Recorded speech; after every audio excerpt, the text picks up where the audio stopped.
प्रिय मित्रों, आगामी बसंत पंचमी को अर्थात इस माह की 23 जनवरी को मैं 74 वर्ष का हो जाऊंगा।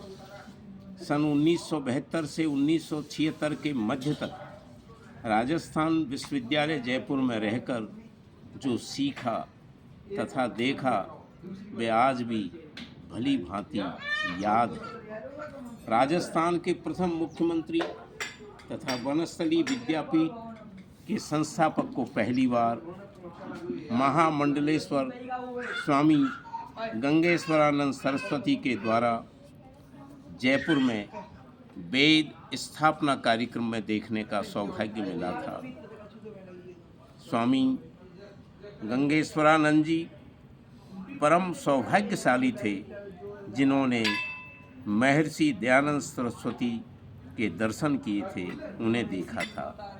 अजमेर में आर्य समाज के एक विशिष्ट आयोजन में सन 1975 में मुझे स्वामी विरजानंद सरस्वती के दर्शन का भी लाभ मिल चुका है, जिन्होंने वैदिक विमान शास्त्र नामक सुविख्यात ग्रंथ की रचना की थी। अजमेर के उसी आयोजन में डॉक्टर भवानीलाल भारती से भी मिलने का सुअवसर मिला था।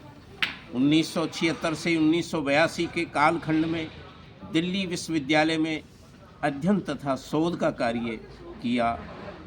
जयपुर में 1975 में राष्ट्रकवि डॉक्टर रामधारी सिंह दिनकर को देखने मिलने तथा उन्हें सुनने का अवसर मुझे मिल चुका है। सन 1972 से 1982 तक का समय मेरे अध्ययन, मनन, चिंतन तथा अनुभव का समय रहा है। एमफिल करने के बाद सन 1979 से 80 में संसदीय निर्वाचन क्षेत्र सवाई माधोपुर से लोकदल पार्टी के प्रत्याशी के रूप में लोकसभा का चुनाव लड़ने का मुझे मौका मिला था। तत्कालीन प्रधानमंत्री भारत रत्न किसान नेता चौधरी चरण सिंह जी मेरे प्रचार के लिए हिंडौन सिटी कॉलेज ग्राउंड में दिसंबर 1979 के अंत में पधारे थे।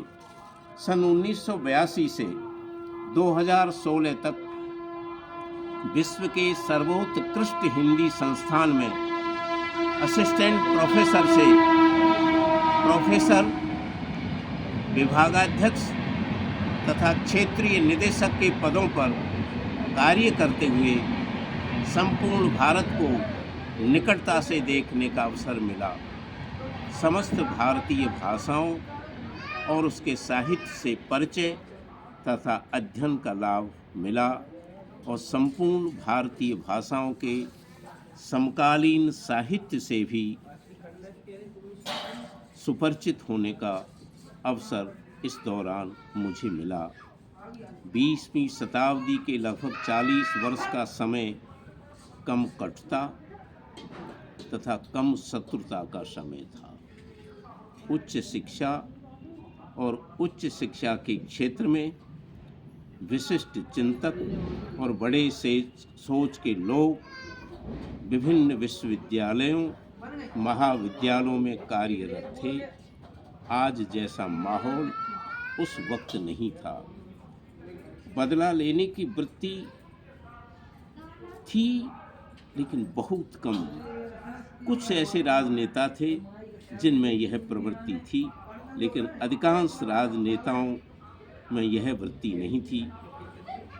उस समय के समस्त सांसदों, विधायकों, मंत्रियों और देश के सर्वोच्च पदों पर विराजमान लोगों के मन में संविधान के प्रति आस्था और सम्मान का गहरा भाव था। हमारी संसद में अधिकांश सांसद बहुत भले लोग थे।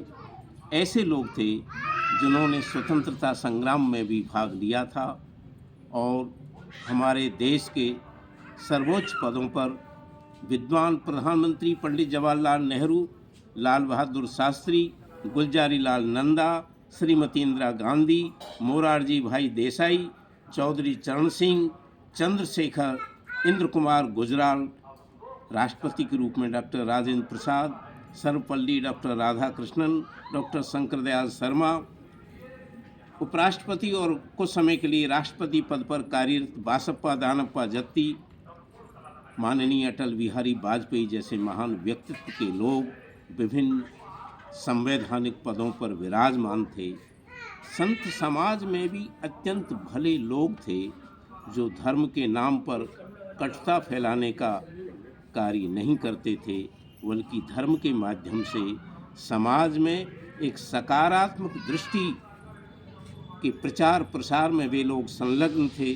समूचा भारत एक सौहार्दपूर्ण वातावरण से आगे बढ़ रहा था, किंतु गत 12-13 वर्षों का जो मौजूदा कालखंड है, लोगों को ठगने का कालखंड है, मुझे एक बुद्धिजीवी के नाते आज वेदना और कष्ट है कि मेरा भारत जो विविधताओं की खूबसूरती का पोषक रहा है, आज एक ऐसे रास्ते पर जा रहा है जो इसकी अखंडता को कमज़ोर करता है।